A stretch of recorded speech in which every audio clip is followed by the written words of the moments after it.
Mimpi buruk di balik kemewahan. Skandal CEO dan perempuan bar. Di balik kehidupan mewah dan gemerlap, seorang CEO terkenal terlibat skandal yang mengguncang masyarakat. Ketika ia menghamili temannya, seorang perempuan yang bekerja di bar, ia memilih lari dari tanggung jawab. Tidak hanya menghadapi penghinaan karena hamil di luar nikah, perempuan itu juga diasingkan oleh masyarakat. Namun, dia tak tinggal diam. Dengan berani, dia membagikan kisah tragisnya di surat kabar, mempermalukan sang CEO dan membuka wajah asli dari kehidupan pria kaya yang selama ini dikagumi banyak orang. Skandal ini memicu kontroversi besar yang menggemparkan dunia bisnis dan sosial. Apakah kebenaran akan menang atau kekuasaan sang CEO akan menutupi segalanya?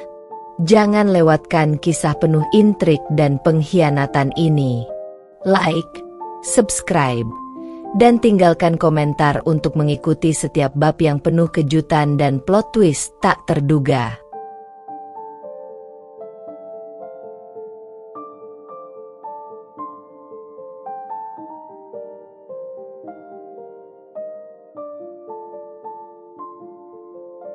Kehidupan di balik layar. Lampu-lampu kota bersinar terang di malam itu, mencerminkan kehidupan gemerlap di balik gedung-gedung pencakar langit. Di antara kesibukan bisnis dan rapat besar, ada satu tempat di mana mereka yang lelah dengan rutinitas bisa melarikan diri, sebuah bar mewah di sudut kota. Di sana, para pebisnis elit dan eksekutif tinggi berkumpul, menikmati waktu tanpa batasan. Di salah satu sudut, duduklah seorang pria dengan jas mahal dan aura kekuasaan yang begitu mencolok. Dia adalah David, seorang CEO muda yang memiliki segalanya: harta, jabatan, dan pesona. David sudah tidak asing lagi dengan tempat ini. Di bar inilah dia bisa melepaskan diri dari semua tekanan, dari segala tuntutan dunia bisnis yang memenjarakannya. Di balik minuman-minuman mahal dan gelak tawa palsu para koleganya, ada kenyataan yang hanya dia yang tahu. Kehidupan David tidaklah seindah yang terlihat dari luar. Malam itu, seorang perempuan berdiri di belakang meja bar, melayani pelanggan dengan senyum yang dipaksakan. Namanya Alisa, pekerja keras yang telah bertahun-tahun mencoba bertahan di kota besar ini. Hidup tidak pernah mudah baginya. Pekerjaan di bar mungkin tidaklah ideal, tetapi cukup untuk bertahan. Namun, di matanya, ada kerinduan akan kehidupan yang lebih baik, impian yang belum terwujud. David dan Alisa sudah lama saling mengenal. Persahabatan mereka terjalin di tempat yang tak terduga ini, tempat di mana kemewahan dan keterpurukan bertemu. Mereka sering berbincang, bercanda, bahkan saling curhat tentang kehidupan yang, meskipun berbeda, sama-sama penuh tekanan. David sering mengundang Alisa untuk duduk bersamanya ketika bar sudah mulai sepi, memberikan tip besar yang lebih terasa seperti kebaikan daripada kemurahan hati. Namun, di balik percakapan dan senyuman itu, mulai tumbuh sesuatu yang tak pernah mereka bayangkan. Api ketertarikan yang perlahan membakar.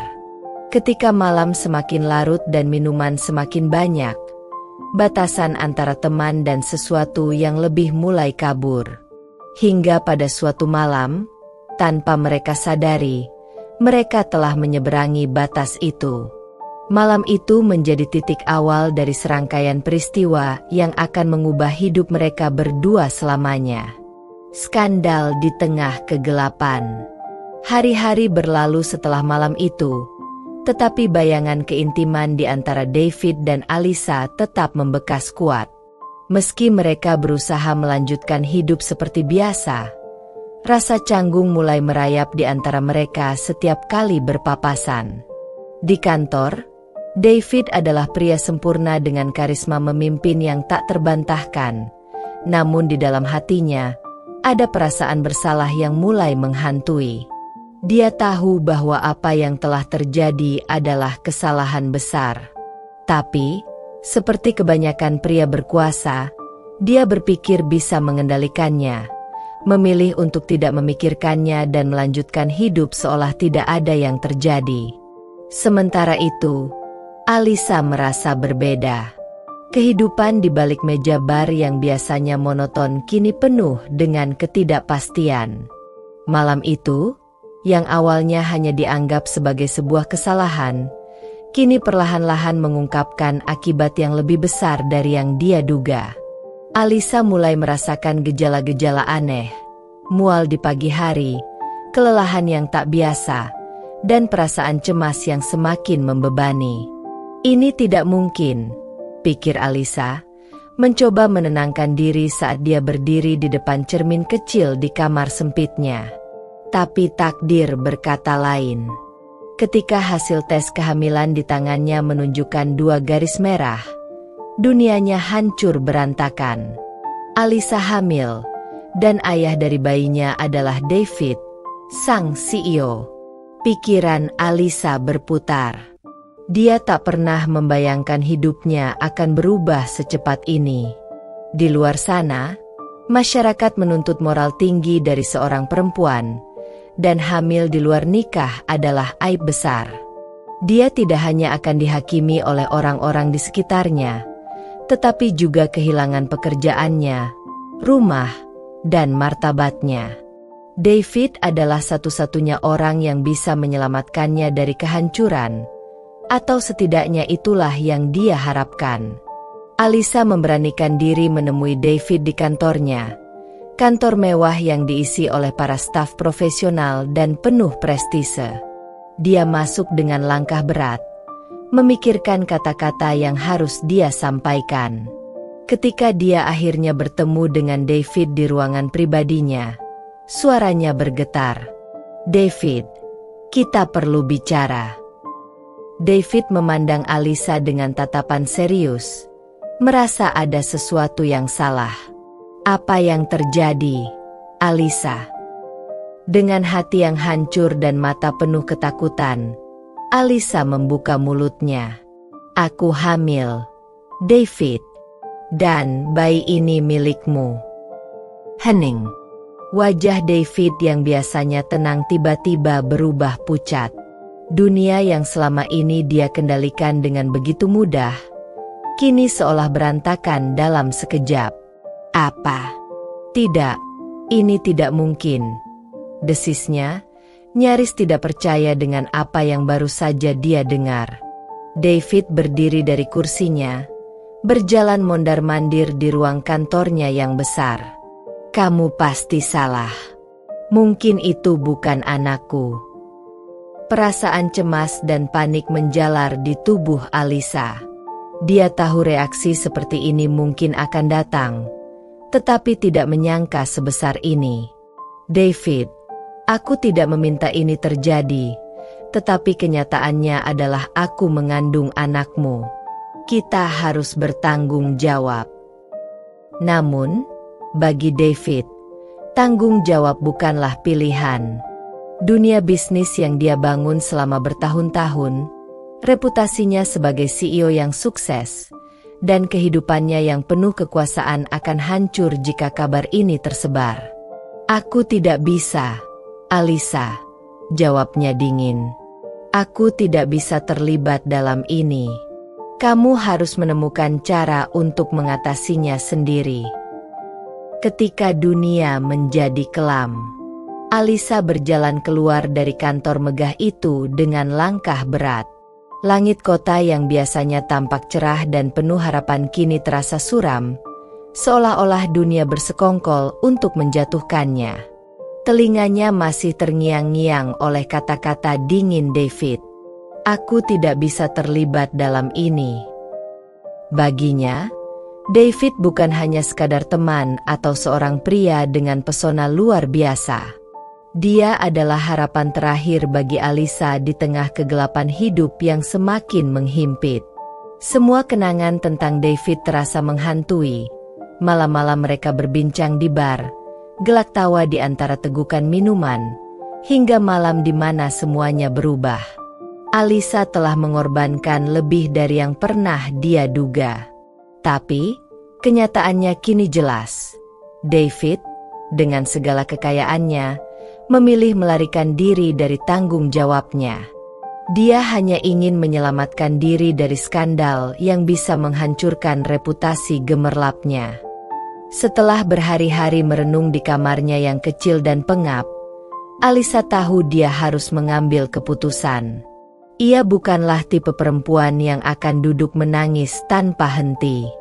Meskipun takut, dia sadar bahwa mengandalkan David hanya akan menghancurkannya lebih dalam.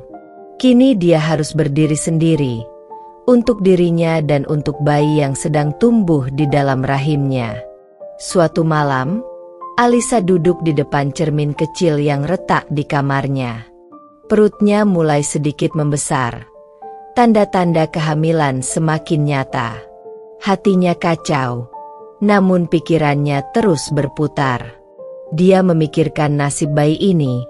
Apakah dia akan lahir tanpa seorang ayah, tanpa kehangatan keluarga? Pandangan masyarakat terhadap perempuan yang hamil di luar nikah menghantuinya. Masyarakat seringkali kejam terhadap perempuan seperti dirinya. Tidak hanya akan dicemooh, tapi kemungkinan besar dia akan dicampakkan. Tempat kerjanya, bar tempat dia menggantungkan hidup, tentu saja tak akan menerima seorang perempuan hamil bekerja di sana. Hidupnya kini diambang kehancuran. Tapi, Alisa bukan perempuan yang mudah menyerah. Di balik segala ketakutannya, dia menyimpan nyali yang besar. Jika David tidak mau bertanggung jawab, dia harus menghadapi ini seorang diri. Tetapi, dia juga tahu bahwa ketidakadilan ini tidak boleh dibiarkan begitu saja. David tidak bisa terus hidup nyaman di atas penderitaan orang lain. Dia, seorang CEO kaya raya yang dihormati dan dipuja, harus merasakan akibat dari perbuatannya. Waktu berlalu, dan berita tentang kehamilan Alisa mulai menyebar di antara tetangga-tetangganya. Orang-orang mulai berbisik-bisik di belakangnya setiap kali dia keluar rumah. Tatapan penuh hinaan menyambutnya dimanapun dia pergi. Di pasar, di tempat makan, bahkan di jalan-jalan sempit tempat dia biasa berjalan, semua orang mulai mengucilkannya. Perempuan hamil di luar nikah. Desas-desus itu semakin kencang terdengar. Alisa merasa seperti hidup dalam mimpi buruk yang tak kunjung usai. Masyarakat tak pernah memberikan kesempatan untuk memahami kisahnya. Mereka hanya melihat seorang perempuan yang, dalam pandangan mereka, telah merusak nilai-nilai moral. Di bar tempat Alisa bekerja, suasana mulai berubah. Pelanggan yang dulu bersikap ramah mulai menjauh, dan teman-teman sesama pekerja mulai menjauhkan diri, seolah-olah Alisa adalah pembawa aib. Tak lama kemudian, manajer bar memanggilnya ke kantornya. "Alisa," suara manajer terdengar datar. "Kau tahu kenapa aku memanggilmu? Kami sudah mendengar tentang kondisimu. Ini tidak bisa dibiarkan. Aku punya pelanggan yang perlu dihormati, dan ini akan buruk untuk bisnis." Alisa menatap manajernya dengan mata berkaca-kaca, tahu bahwa ini akan datang. "Tapi aku butuh pekerjaan ini. Aku tidak punya tempat lain." Manajernya menggeleng. "Maaf, Alisa, kau bisa bekerja sampai akhir bulan. Tapi setelah itu, kami tidak bisa mempertahankanmu. Ini keputusan bisnis." Dengan perut yang semakin membesar dan tanpa pekerjaan, Alisa merasa dipojokkan. Hari-hari berikutnya adalah serangkaian cobaan berat. Teman-temannya yang dulu ada di bar, kini tidak ada satupun yang bersedia mengulurkan tangan. Masyarakat semakin memperlihatkan wajah kejamnya, menghina dan mengucilkannya di setiap kesempatan. Hingga akhirnya, bahkan tempat tinggalnya tak lagi aman. Pemilik kontrakan, mendengar rumor yang beredar, memutuskan untuk mengusir Alisa. "Aku tidak bisa membiarkan perempuan sepertimu tinggal di sini," katanya dengan ketus, tanpa memberi kesempatan Alisa untuk membela diri. Alisa tahu, sudah waktunya bertindak. David mungkin merasa aman di atas tahta kekuasaannya, berpikir bahwa skandal ini akan berlalu begitu saja. Namun, Alisa tidak akan tinggal diam.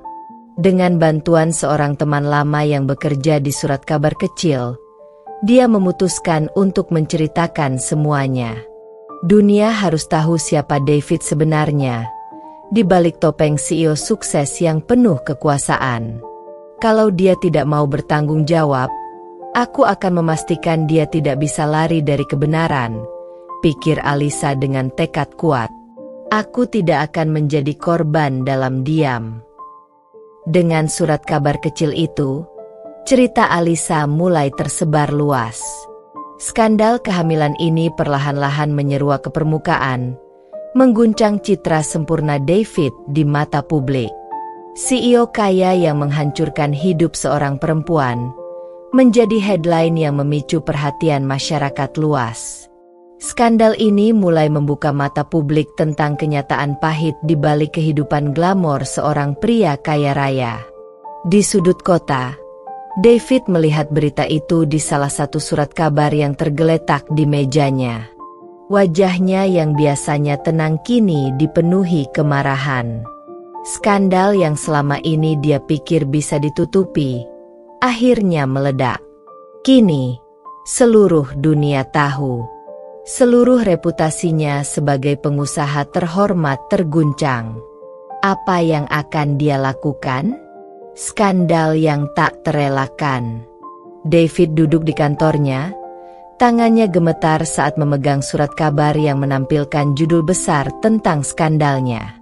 Artikel itu tak henti-hentinya memaparkan detail mengerikan dari pengakuan Alisa, perempuan yang dia kenal hanya sebagai teman dan sesekali menghabiskan malam bersamanya di bar. Setiap kata seakan menelanjangi kehidupan pribadinya yang selama ini tertutupi di balik kesuksesan. Nama David, yang dulu begitu dihormati dan dikagumi, kini mulai dikaitkan dengan aib yang memalukan. Di luar kantor, para pegawai mulai berbisik-bisik. Telepon kantornya berbunyi tiada henti, sebagian besar dari mitra bisnis dan media yang meminta klarifikasi. CEO kaya raya yang selalu tampil percaya diri kini terpojok. Reputasinya hancur hanya dalam hitungan hari. Pihak perusahaan pun mulai merasakan dampaknya. Saham perusahaannya mengalami penurunan tajam, para investor mulai resah, dan beberapa kontrak penting mulai dipertanyakan. David tahu, jika dia tidak segera mengambil tindakan, seluruh hidupnya akan runtuh. Tapi di balik segala kesibukan yang kini mengepungnya, ada satu masalah yang tak bisa dia lari dari: Alisa. Dia tidak pernah menyangka bahwa perempuan itu akan bertindak sejauh ini, mempermalukannya di hadapan publik. Namun, bagaimanapun juga, David tidak pernah berniat untuk mengambil tanggung jawab atas kehamilan itu. Di sisi lain kota, Alisa duduk di ruang tamu kecilnya, memandang perutnya yang semakin membesar. Meskipun dia sudah berani mempublikasikan kisahnya, rasa takut dan kecemasan terus menghantui. Bagaimana nasib anaknya nanti? Masyarakat masih terus menudingnya sebagai perempuan tidak bermoral. Tetangga-tetangga yang dulu ramah kini menjauh. Mereka tidak lagi memedulikan cerita di balik skandal itu. Mereka hanya melihat hasilnya, seorang perempuan yang hamil di luar nikah. Tapi Alisa tidak menyesal. Keputusan untuk berbicara kepada media telah memberinya kekuatan yang selama ini hilang.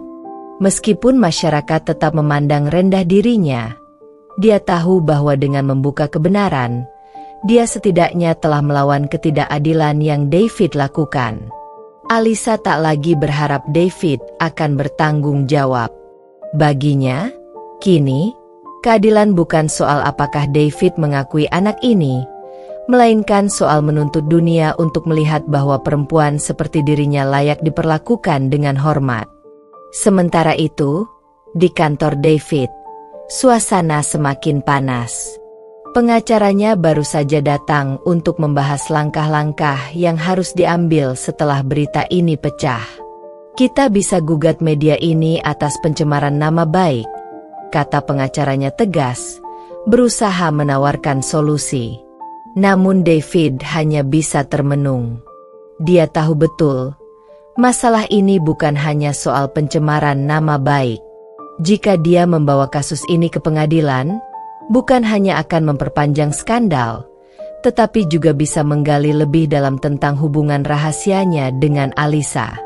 Gugatan hanya akan membuat semuanya lebih buruk, gumam David. Aku perlu jalan keluar lain. Setiap hari terasa semakin sulit bagi David. Di rumah, istrinya mulai mencurigai sesuatu, meskipun ia belum berani bertanya langsung. Setiap kali David pulang larut malam atau menerima panggilan telepon secara rahasia, istrinya bisa merasakan ada yang tak beres. David sadar, waktunya semakin sempit. Cepat atau lambat, istrinya akan tahu semuanya. Di jalan, orang-orang mulai mengenali wajahnya dari berita skandal yang tersebar di berbagai media. Bisikan-bisikan, tatapan merendahkan, bahkan beberapa orang berani menunjuknya langsung di depan umum. Itu dia, pria yang menghamili seorang perempuan lalu meninggalkannya. Bisikan-bisikan itu semakin sering ia dengar.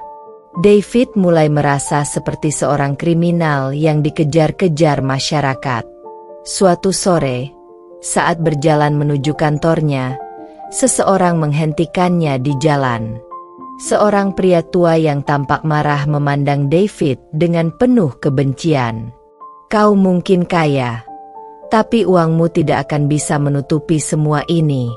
Karma akan mengejarmu, bentak pria itu dengan nada penuh emosi. David terkejut, namun ia tidak bisa membantah. Di dalam hatinya, dia mulai merasakan bayangan ketakutan yang selama ini berusaha dia abaikan. Semua yang dia bangun selama bertahun-tahun, reputasi, kekayaan, dan citra sebagai pria sukses, semuanya kini berada di ujung tanduk.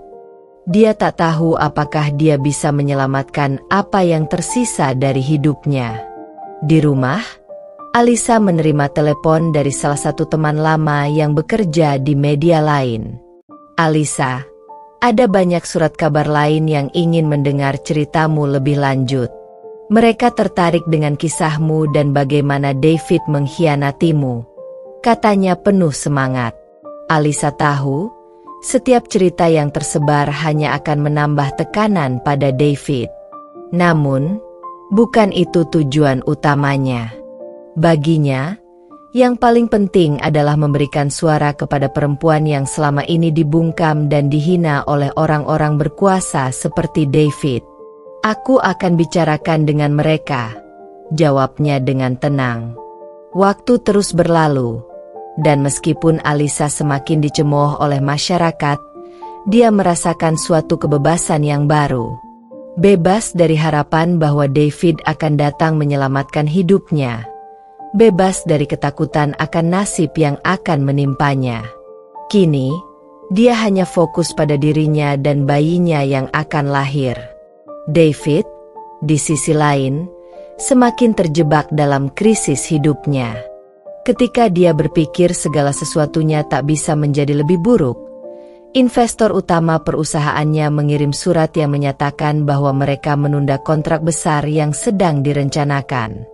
Kami memerlukan klarifikasi lebih lanjut sebelum melanjutkan investasi ini, tulis mereka dalam pernyataan resmi. David tahu, jika dia tidak segera bertindak, semuanya akan hancur. Tapi jalan apa yang tersisa? Mengaku, membantah, atau berusaha untuk melarikan diri dari semuanya? Pilihan di tepi jurang. David duduk di dalam ruang kantornya yang sepi, memandangi jendela besar yang menghadap ke hiruk-pikuk kota. Kepalanya berdenyut hebat. Ponselnya terus bergetar dengan panggilan dan pesan dari rekan-rekan bisnis yang khawatir. Namun, tak satu pun dari mereka yang peduli tentang dirinya sebagai pribadi. Semua hanya berbicara tentang uang, saham, dan kerugian. Mereka menuntut agar David segera menyelesaikan skandal ini, tetapi tak satu pun memberi solusi. Dalam kesunyian yang menghantam dirinya, David mulai merenungkan kembali setiap langkah yang telah diambil. Bagaimana hidupnya yang dulu begitu sempurna bisa berubah drastis dalam sekejap? Dari seorang CEO yang dikagumi dan dihormati, kini ia dianggap sebagai pengecut yang tidak mau bertanggung jawab atas kesalahannya sendiri. Tidak hanya dunia luar yang menilainya, tapi ia mulai kehilangan kepercayaan diri dalam menilai dirinya sendiri. Dalam kebimbangan itu, pintu kantornya terbuka. Hannah, istrinya, berdiri di ambang pintu dengan ekspresi yang tak bisa ditebak. Wajahnya memancarkan campuran kemarahan, kekecewaan, dan sedikit rasa iba. David tahu, momen ini pasti akan datang, tapi dia tak pernah siap untuk menghadapinya. Kau tahu kenapa aku di sini, kan? Hannah memulai dengan suara dingin. Dia menatap lurus ke arah suaminya tanpa sedikit pun memberi ruang bagi David untuk menghindar. Aku ingin mendengar langsung dari mulutmu. Apa semua yang mereka katakan itu benar? Kau benar-benar menghamili perempuan itu? David terdiam, tak sanggup langsung menjawab. Tatapan Hannah begitu tajam, seperti pisau yang menguliti setiap kebohongan yang tersisa di dalam dirinya. Dia mencoba mengumpulkan keberanian, namun kata-katanya terasa tersangkut di tenggorokan. Jawab aku, David, desak Hannah, kali ini dengan nada yang lebih tegas. Matanya berkaca-kaca, tapi dia menahan diri untuk tidak menangis. Apa semua ini benar? Akhirnya, setelah hening yang terasa seperti seumur hidup, David mengangguk perlahan. Ya, aku melakukannya, bisiknya dengan suara yang hampir tak terdengar. Aku menghamili Alisa. Hannah memejamkan mata sesaat, mencoba menahan ledakan emosinya. Tubuhnya gemetar, tapi dia tetap berdiri tegak. Aku tahu sesuatu terjadi, tapi aku tidak pernah menyangka kau akan melakukan ini. Kau telah menghancurkan segalanya, David. Bukan hanya hidupku, tapi hidup kita. Bagaimana kau bisa membiarkan ini terjadi? David menunduk, tak sanggup menatap istrinya. Aku tidak tahu, Hannah. Aku terlalu terjebak dalam kesibukan dan tekanan. Alisa, dia hanya kebetulan ada di sana ketika aku merasa lemah. Kebetulan ada di sana. Hannah mengejek dengan sinis. Itu alasanmu? Kau berpikir bisa membenarkan apa yang kau lakukan hanya karena dia kebetulan ada di sana? David tahu dia tak bisa mengelak lagi. Aku salah. Aku bodoh. Aku tahu tak ada yang bisa mengubah apa yang sudah terjadi. Tapi tolong, beri aku kesempatan untuk memperbaiki semuanya. Aku tak ingin kehilanganmu.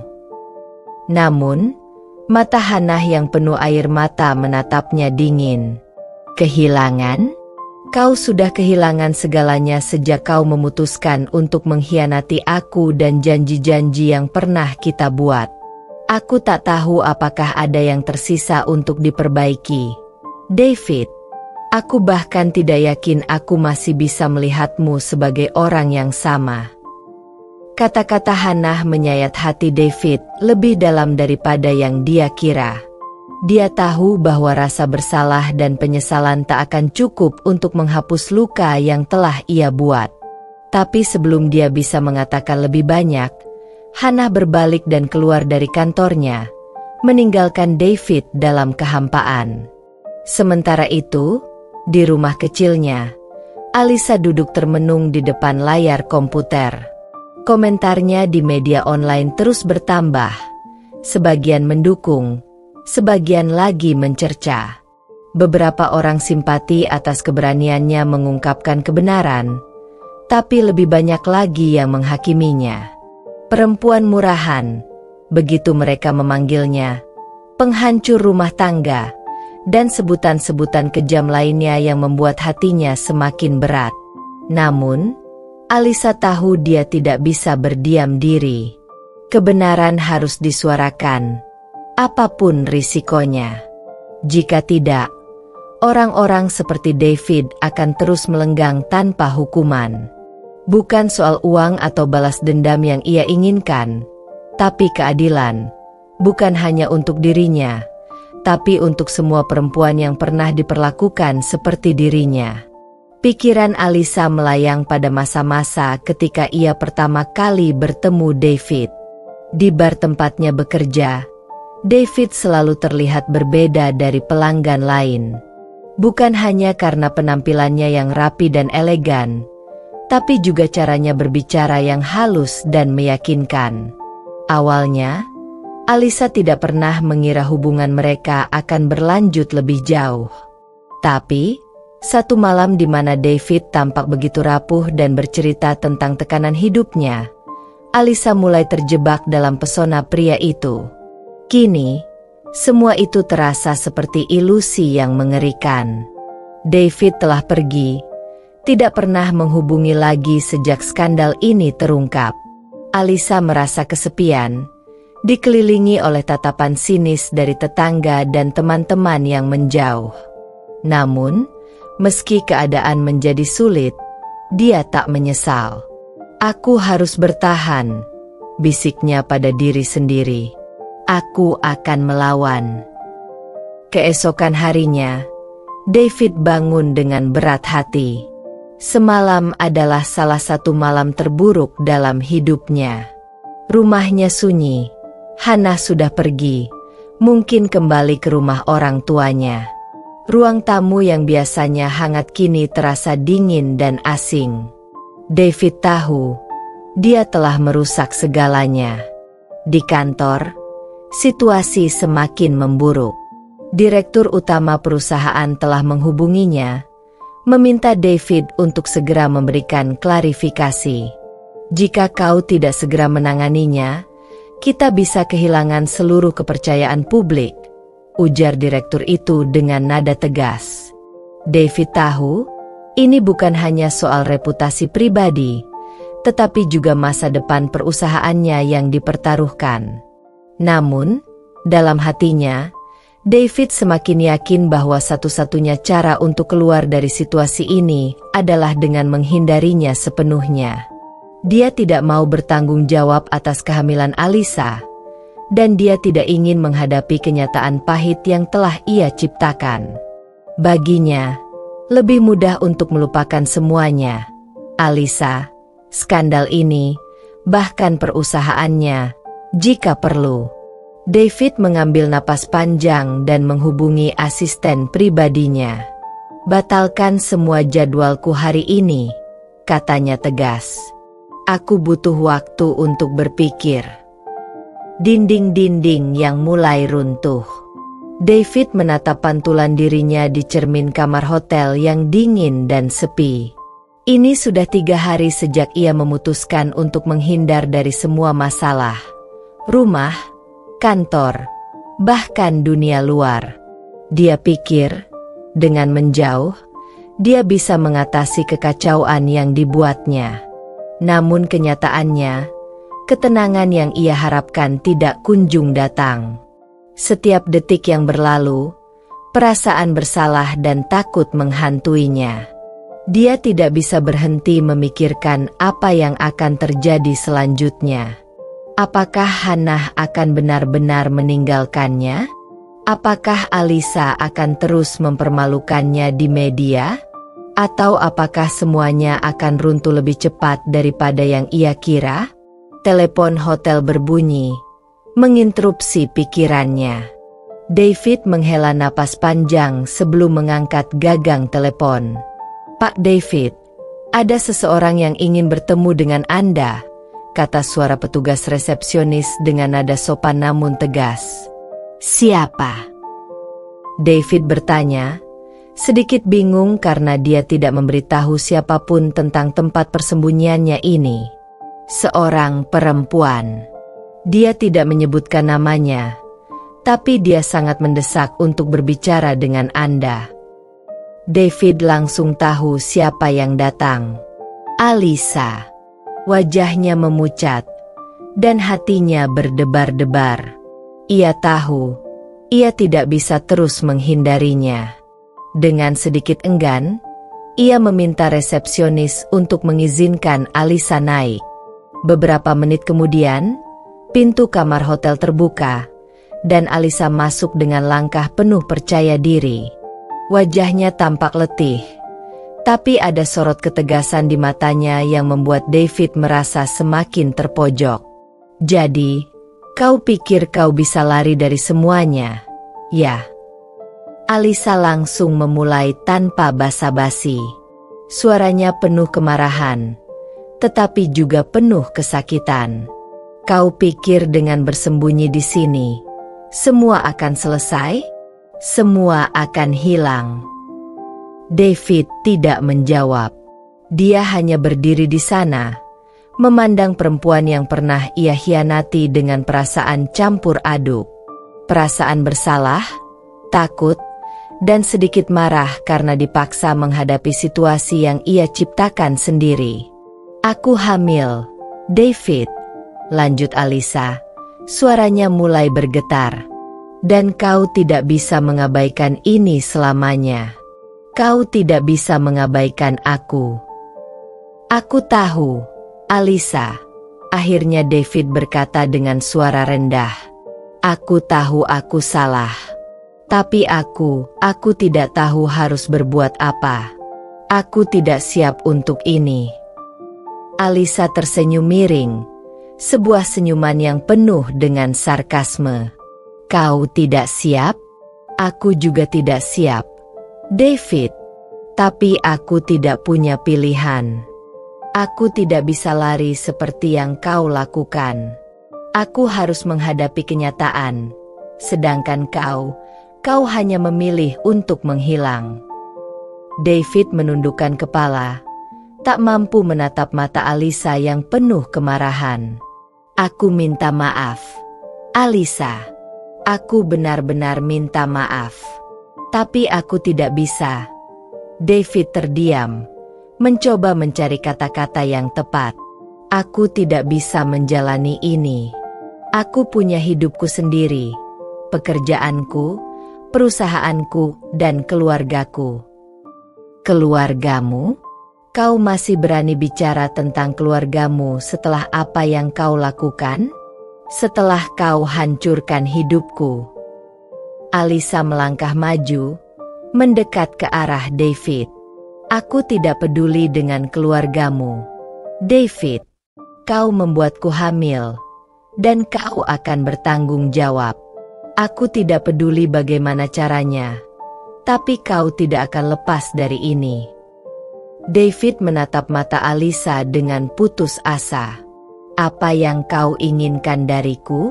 Uang? Rumah? Apa yang kau inginkan?"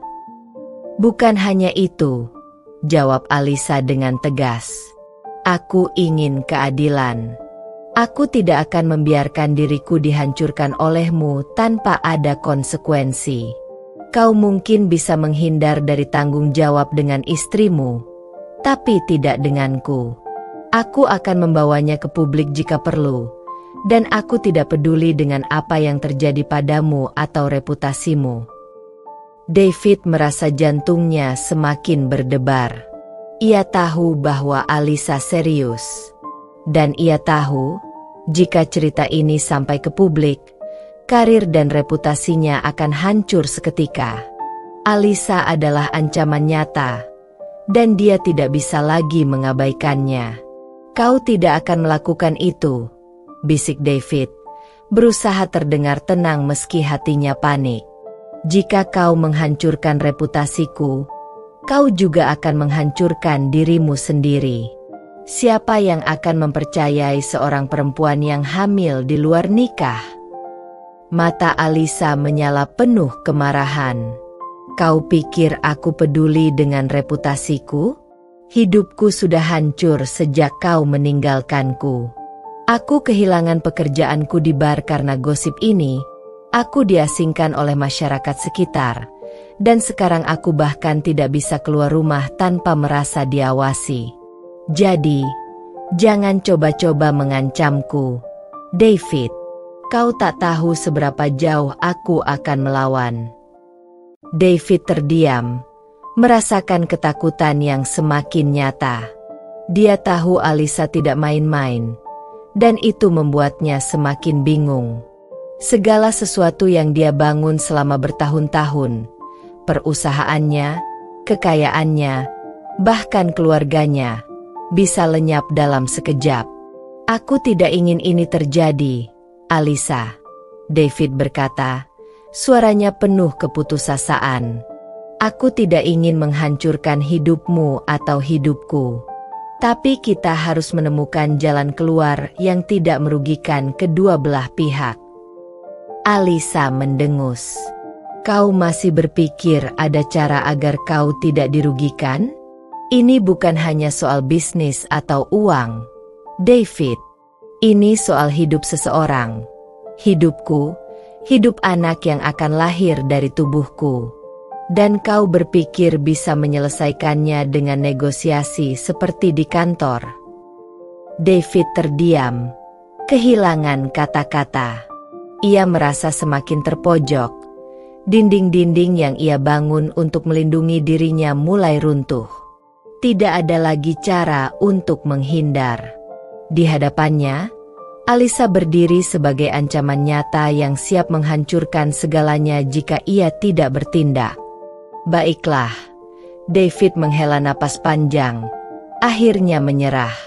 Apa yang kau inginkan? Katakan saja. Aku akan melakukan apapun yang kau minta. Alisa menatapnya dengan penuh ketegasan. Aku ingin kau akui semuanya di depan umum. Aku ingin dunia tahu bahwa kau adalah ayah dari anakku, dan kau harus bertanggung jawab atas itu. Aku tidak akan membiarkan diriku dipermalukan sendirian sementara kau terus hidup dalam kemewahan. David merasa tubuhnya melemah. Mengakui semuanya di depan umum? Itu berarti karirnya, reputasinya, semuanya akan hancur. Tapi melihat sorot mata Alisa yang penuh kebencian dan tekad, dia tahu bahwa tidak ada pilihan lain. Ini adalah perang yang tidak pernah ia duga akan terjadi, dan ia tahu bahwa ia sedang kalah. Skandal yang tak terhindarkan. Keesokan harinya, David kembali ke kantornya dengan pikiran yang dipenuhi kecemasan.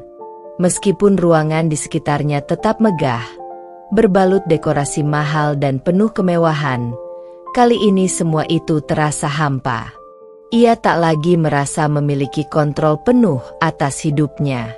Skandal dengan Alisa bagaikan bayangan gelap yang selalu mengikutinya, siap menyeretnya ke dalam kehancuran. Di dalam ruang rapat, para eksekutif sudah menunggu untuk pertemuan mingguan perusahaan. Tapi hari ini, David tidak fokus pada laporan keuangan atau rencana ekspansi. Ia hanya bisa memikirkan ancaman Alisa, ancaman yang semakin mendekati realita. Tatapan mereka semua penuh harapan kepadanya. CEO yang biasa memimpin dengan percaya diri, tapi kini ia merasa terperangkap. Bagaimana jika Alisa benar-benar membeberkan semuanya? Ketika rapat berakhir, David langsung meninggalkan ruangan, mengabaikan sapaan koleganya. Di luar kantor, kamera paparazzi mulai bermunculan. Ia bergegas masuk ke mobil, mencoba berlindung dari sorotan mereka. Berita tentang hubungannya dengan Alisa sudah bocor, meskipun belum mencapai puncaknya. Ada gosip, spekulasi, tapi belum ada bukti konkret yang bisa menghancurkannya. Belum. David tahu bahwa waktunya tidak banyak. Alisa bisa mengungkap semuanya kapan saja, dan dia harus segera bertindak. Dengan tangan gemetar, ia mengambil ponsel dan menghubungi pengacaranya. William, kita perlu bicara. Sekarang, kata David dengan nada mendesak. Di kantor pengacara yang megah dan tertutup, David duduk berhadapan dengan William, pengacaranya yang andal dan terkenal dengan strategi taktisnya. William mendengarkan cerita David dengan serius, tak sekalipun menunjukkan keterkejutan meskipun skandal sebesar ini bisa menghancurkan karir kliennya. David, situasi ini buruk. Jika perempuan itu benar-benar membocorkan ceritanya ke media, bukan hanya citra pribadimu yang hancur, tapi juga reputasi perusahaan. Kami perlu melakukan sesuatu sebelum semuanya terlanjur meledak, kata William dengan nada tegas. Aku tahu, tapi apa yang bisa kita lakukan? Alisa tidak akan berhenti sampai dia mendapatkan apa yang diinginkannya. Dia mengancam akan membongkar semuanya jika aku tidak mengaku di depan publik. William berpikir sejenak, lalu menatap David dengan sorot mata serius. Kita harus mengubah narasi. Sebelum dia sempat membuka mulut, kita perlu mengendalikan ceritanya. Jika kau yang pertama kali mengungkap ini ke publik, kau bisa memposisikan dirimu sebagai korban dari kesalahpahaman atau hubungan yang tak disengaja. Dan kita bisa meredam skandal sebelum terlalu besar. Mengakui semuanya di depan publik. David menatap pengacaranya dengan cemas. Kau gila. Itu akan menghancurkan segalanya. Tidak jika kita melakukannya dengan cara yang benar, kata William. Kami akan menyiapkan pernyataan yang bisa memperlihatkanmu sebagai pria yang bertanggung jawab, tetapi juga menjaga martabatmu. Kita bisa membuat Alisa tampak seperti pihak yang mencoba memanfaatkan situasi, seseorang yang hanya menginginkan perhatian dan uang. David merasa hatinya semakin terjepit. Gagasan untuk mengakui kesalahannya di depan publik membuatnya mual, tapi dia tahu bahwa dia tidak punya banyak pilihan. Skandal ini tidak akan hilang dengan sendirinya. Dan semakin lama dia menunda, semakin besar pula dampaknya. Jika dia terus lari, itu hanya akan memperburuk keadaan.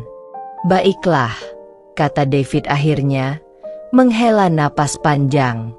Tulis pernyataan yang bisa menyelamatkan mukaku. Aku akan melakukannya. Sementara William mulai merancang strategi krisis, David pulang ke rumahnya. Namun, rumah yang dulu terasa seperti tempat perlindungan kini terasa lebih seperti penjara. Hannah, istrinya, sudah tahu tentang gosip yang beredar, meskipun ia belum tahu seluruh detailnya. David bisa melihat bahwa Hannah mulai curiga, dan ia tahu bahwa jika skandal ini sampai padanya, pernikahan mereka tak akan terselamatkan. Malam itu, David tidak bisa tidur. Pikirannya melayang-layang, membayangkan skenario terburuk yang mungkin terjadi. Alisa semakin mendesaknya dengan pesan-pesan singkat penuh ancaman, sementara media mulai menggali lebih dalam tentang skandal yang belum sepenuhnya terungkap. Tekanan itu semakin berat, seolah-olah dinding-dinding hidupnya mulai meruntuhkan dirinya. Keesokan paginya, berita besar meledak di media sosial dan surat kabar online. Alisa benar-benar melakukannya. Ia membagikan kisah tentang hubungan terlarangnya dengan David di sebuah media tabloid ternama. Dengan foto-foto dirinya dan beberapa percakapan pribadi yang dipublikasikan, ia menceritakan bagaimana David telah menghamilinya dan kemudian meninggalkannya begitu saja. Ia mengungkapkan bahwa dia diasingkan oleh masyarakat sekitar karena kehamilannya di luar nikah dan dipermalukan oleh mereka yang dulu mengenalnya. Dalam hitungan jam, cerita itu menjadi viral. Berbagai media memuat headline besar. CEO terkemuka terlibat skandal perselingkuhan. Anak di luar nikah akan lahir. Berita itu tidak hanya mengguncang dunia bisnis, tetapi juga kehidupan pribadi David. Di kantor, di rumah, dimanapun, tatapan orang-orang kini berubah menjadi tatapan penuh rasa ingin tahu dan kecurigaan. David membaca artikel itu dengan tangan bergetar, menyadari bahwa semua yang ia coba sembunyikan kini telah tersingkap. Dunia telah mengetahui aibnya, dan Alyssa berhasil menghancurkan kehidupan yang selama ini ia bangun dengan susah payah. Namun, ini baru permulaan. David tahu, gelombang besar yang lebih menghancurkan sedang menunggunya di depan. Hannah menemukan berita itu pagi harinya. David tidak sempat berbicara sebelum ia melihat air mata yang mengalir di pipi istrinya. Ia tahu bahwa kini pernikahan mereka sudah berada di ujung tanduk. David duduk di sudut kamarnya, merasakan dunianya runtuh seketika. Untuk pertama kalinya dalam hidupnya, dia merasa benar-benar tidak berdaya. Tak ada uang, kekuasaan, atau koneksi yang bisa menyelamatkannya dari bencana ini. Alyssa sudah membuat langkah besar, dan David tahu bahwa tidak ada jalan kembali. Api yang membara. Kehidupan David berantakan. Setiap kali dia membuka media sosial atau menyalakan televisi, berita tentang skandal perselingkuhannya dengan Alyssa ada di mana-mana. Kantor mulai memanas. Dewan direksi mengadakan pertemuan darurat, dan saham perusahaannya anjlok tajam. Para investor dan mitra bisnisnya mulai meragukan kepemimpinannya. Bagi mereka, seorang CEO yang terseret dalam skandal seperti ini bukanlah sosok yang bisa diandalkan. David hanya bisa melihat dari kejauhan, berusaha tetap tenang di tengah kekacauan, meski di dalam dirinya, dia merasa runtuh. Setiap keputusan yang dia buat terasa seperti kesalahan. Terlebih, Alyssa tidak berhenti dengan satu wawancara saja. Dia memanfaatkan setiap kesempatan untuk menarik simpati publik, memanfaatkan posisi sebagai korban. Berita demi berita tentang wanita yang dicampakkan oleh David terus bermunculan. Foto-foto Alyssa dengan perut yang semakin membesar menjadi headline utama di berbagai media. Masyarakat mulai memihak Alyssa, menganggap David sebagai pria kejam yang tidak bertanggung jawab. Komentar-komentar pedas menghujani David di setiap platform digital. Tak ada lagi pujian atas kesuksesannya sebagai pengusaha, hanya kecaman dan hinaan yang tiada habisnya. Sementara itu, Alyssa hidup dalam bayang-bayang kebencian masyarakat terhadapnya. Meskipun dia sudah menceritakan sisi ceritanya, tetap saja ada sebagian masyarakat yang memandangnya sebagai wanita yang telah menggoda seorang pria beristri, mempermalukan dirinya sendiri dengan hamil di luar nikah. Setiap kali dia melangkah keluar rumah, tatapan sinis dan bisikan-bisikan tajam mengikutinya. Tetangganya mulai menghindarinya, dan teman-temannya perlahan menjauh. Hari demi hari berlalu, tekanan yang dirasakan David dan Alyssa semakin besar. Di satu sisi, David mencoba mempertahankan karir dan perusahaannya yang terancam ambruk. Di sisi lain, Alyssa berjuang menghadapi kesendirian, kehamilan yang semakin berat, serta stigma masyarakat yang membelenggunya. Semua tampak suram bagi keduanya. Di suatu malam yang tenang, David duduk di kantor rumahnya, memandang keluar jendela dengan pikiran yang terpecah. Ponselnya berbunyi, sebuah pesan dari William, pengacaranya. David, kita harus segera membuat langkah besar sebelum semuanya semakin buruk. Jika tidak, kita akan kehilangan semuanya. David menarik napas dalam-dalam. Dia tahu itu. Tapi langkah apa yang bisa dia lakukan? Mengakui kesalahannya di hadapan publik mungkin bisa menyelamatkan reputasi perusahaannya. Tetapi itu juga akan menghancurkan sisa-sisa kehidupannya. Namun, jika dia terus diam, skandal ini akan semakin membesar, menyeretnya dan seluruh perusahaannya ke dalam kehancuran. Malam itu, setelah menimbang-nimbang semua pilihan, David memutuskan untuk mengakhiri semua ini dengan caranya sendiri. Dia menulis sebuah pernyataan publik, dengan kata-kata yang dipilih dengan cermat, untuk mengakui bahwa dia telah membuat kesalahan besar. Ia mengakui hubungannya dengan Alisa sebagai hubungan yang tidak disengaja, dan menyesali tindakan yang telah ia lakukan. Namun, dalam pernyataannya, dia berusaha meredam keburukan citra dirinya dengan menyalahkan situasi dan kesalahpahaman yang terjadi antara dirinya dan Alisa. Dia menggambarkan Alisa sebagai pihak yang juga turut mengambil bagian dalam situasi ini dan meminta masyarakat untuk memahami posisinya. Esok harinya, David mengadakan konferensi pers. Dia berdiri di depan para wartawan, kamera-kamera yang siap merekam setiap kata dan gerakan tubuhnya. Dengan wajah penuh penyesalan, dia membacakan pernyataan yang telah disiapkannya. Saya, David Hartono, ingin meminta maaf kepada masyarakat dan keluarga saya atas kesalahan besar yang telah saya lakukan. Saya menyesal atas hubungan yang telah terjadi di luar komitmen saya sebagai suami, dan saya berjanji untuk memperbaiki segalanya. Namun, saya juga berharap masyarakat dapat memahami bahwa setiap kesalahan memiliki dua sisi, dan saya akan menyelesaikan masalah ini dengan cara yang terbaik. Setelah pernyataannya selesai, wartawan menyerbunya dengan berbagai pertanyaan tajam. Namun, David tetap tenang.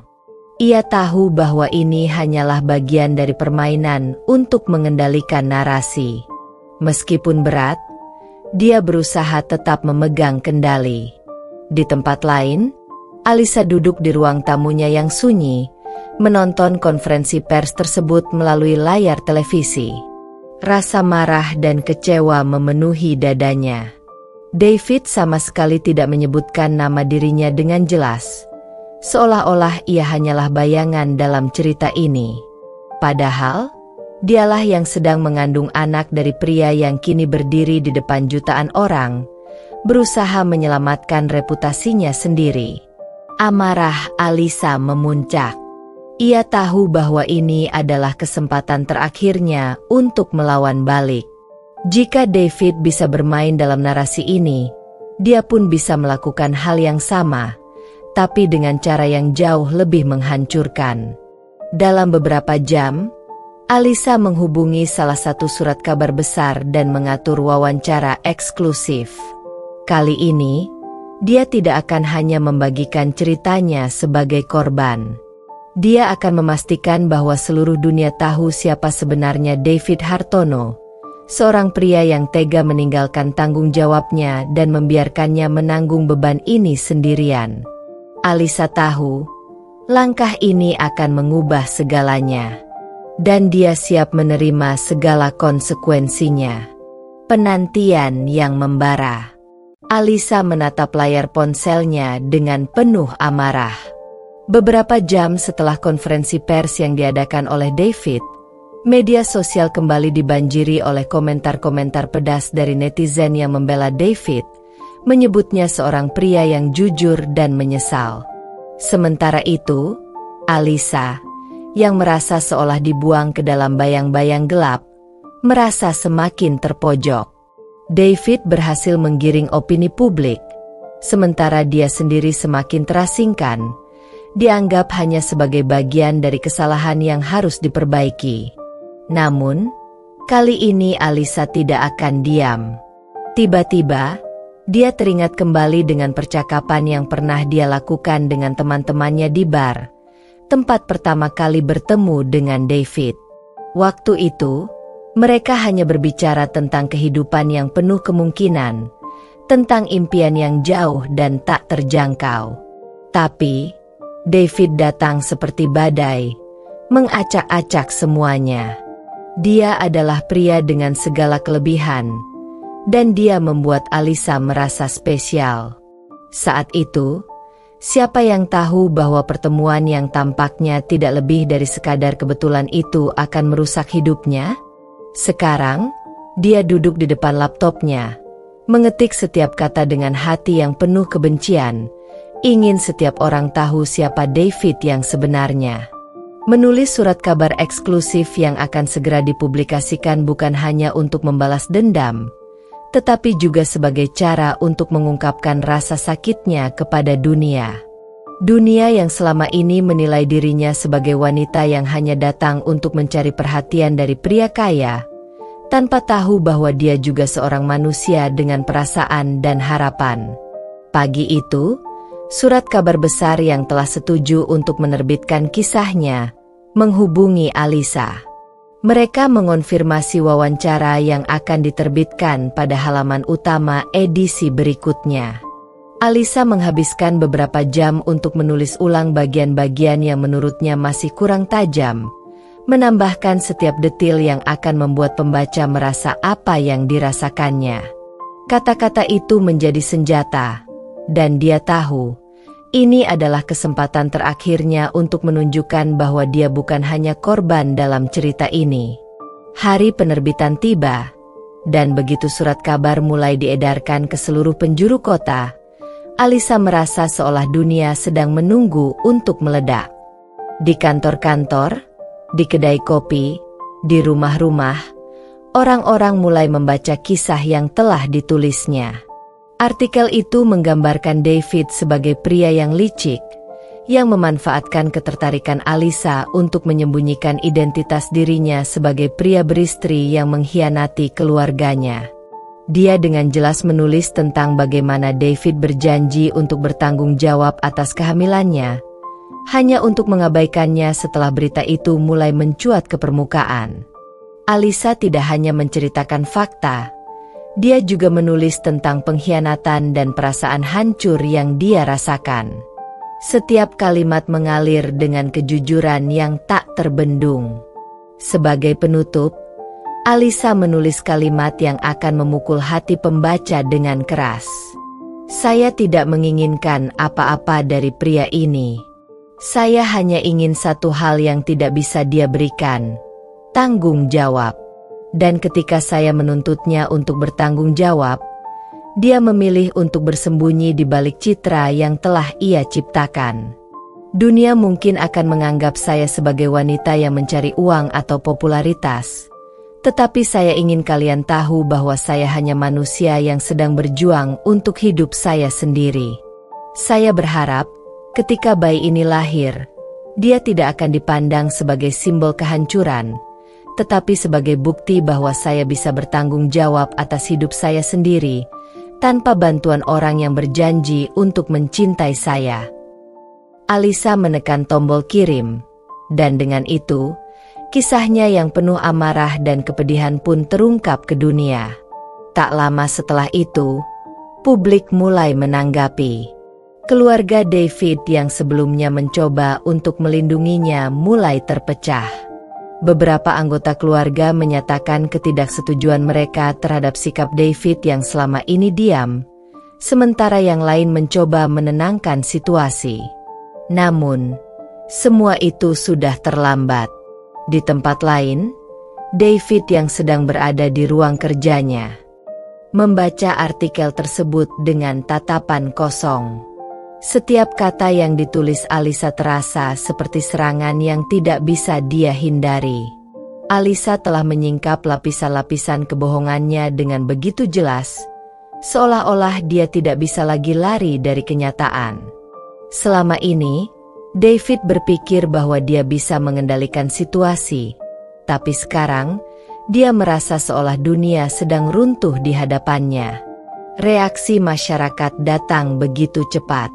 Di media sosial, ribuan komentar datang bertubi-tubi, mencerca David sebagai pria yang memanfaatkan kekayaannya untuk merusak hidup orang lain. Banyak yang mulai mendukung Alyssa, menganggap bahwa dia adalah korban dari seorang CEO yang lebih mementingkan citra daripada tanggung jawab. David merasakan tekanan yang luar biasa. Di kantor, reaksi para karyawan pun beragam. Beberapa memilih untuk tetap setia padanya, tetapi sebagian lainnya mulai meragukan kepemimpinan David. Bahkan, beberapa investor besar memutuskan untuk menarik investasi mereka setelah membaca artikel tersebut. Di rumah, David menatap kaca dan bertanya-tanya apakah dia masih bisa memperbaiki semuanya. Tetapi semakin lama dia menatap dirinya sendiri, semakin dia menyadari bahwa ada sesuatu yang lebih besar yang harus dia hadapi.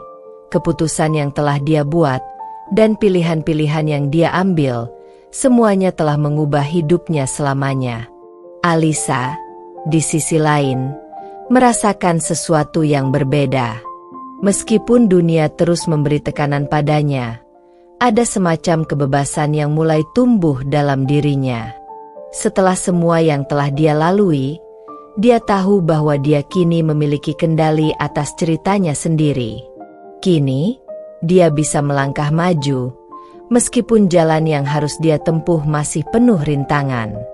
Namun, ada satu hal yang jelas. Dunia mungkin sudah mencampakkannya, tetapi dia tidak akan pernah membiarkan dirinya jatuh begitu saja. Titik balik yang mempermalukan. Matahari mulai terbenam, dan udara malam yang dingin menggelayuti kota.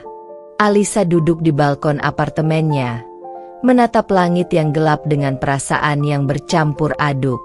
Beberapa minggu telah berlalu sejak artikel itu diterbitkan, dan meskipun dunia mulai melupakan sebagian besar skandal itu, Alyssa merasa ada semacam kelegaan yang menyelubungi dirinya. Dia telah berjuang untuk membela dirinya dan anak yang tengah dikandungnya.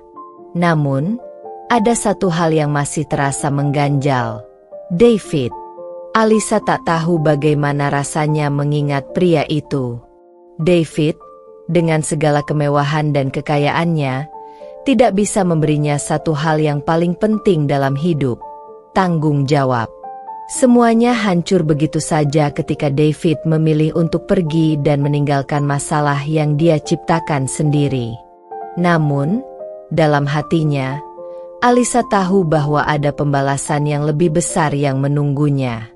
Hari itu, Alyssa menerima panggilan dari seorang teman lama yang bekerja di media sosial, memberi kabar bahwa David telah kehilangan lebih banyak dari yang ia duga.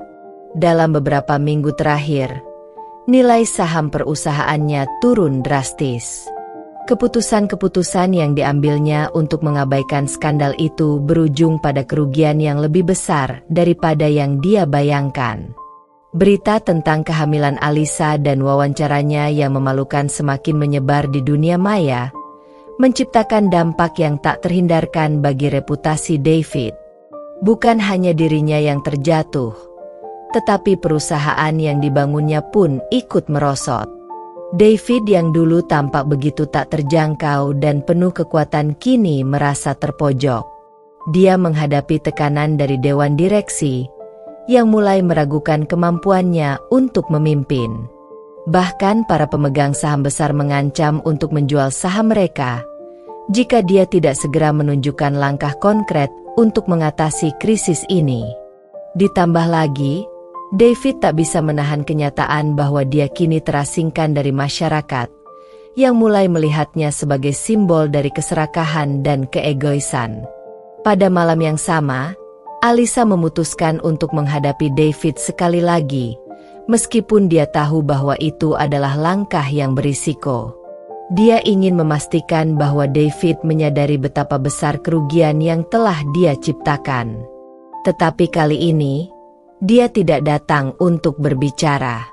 Dia datang untuk menuntut lebih dari sekedar permintaan maaf. Alisa menghubungi David dan mengatur pertemuan di sebuah restoran mewah, tempat yang dahulu sering mereka kunjungi bersama.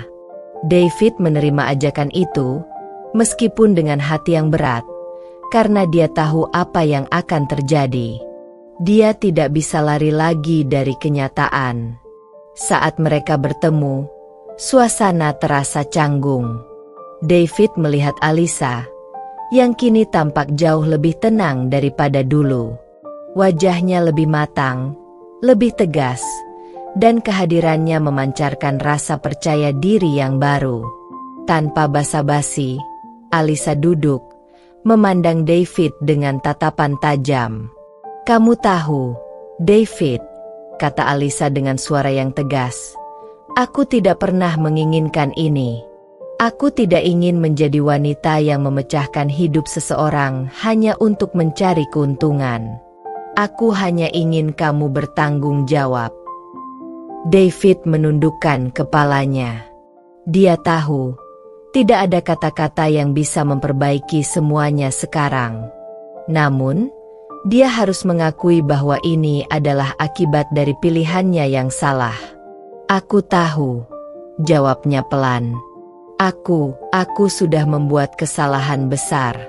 Tapi aku tidak tahu bagaimana cara memperbaikinya." Alisa tersenyum sinis. "Kamu tidak bisa memperbaiki semuanya, David.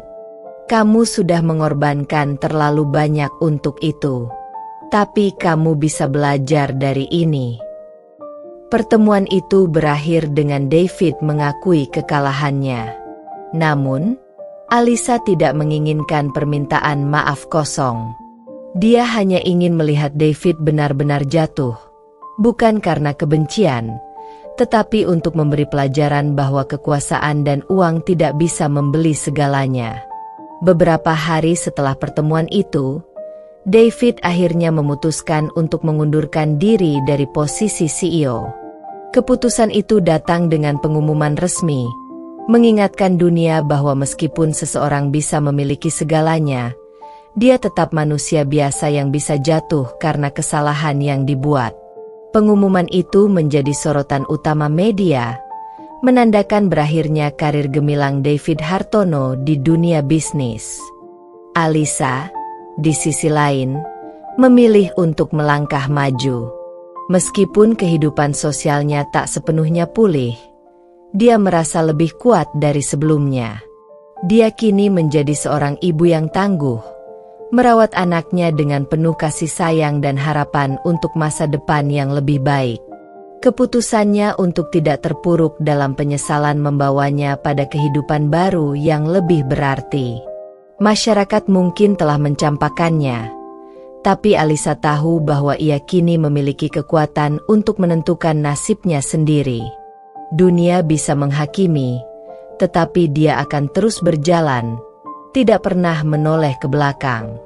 Dengan atau tanpa David, hidupnya akan terus berkembang.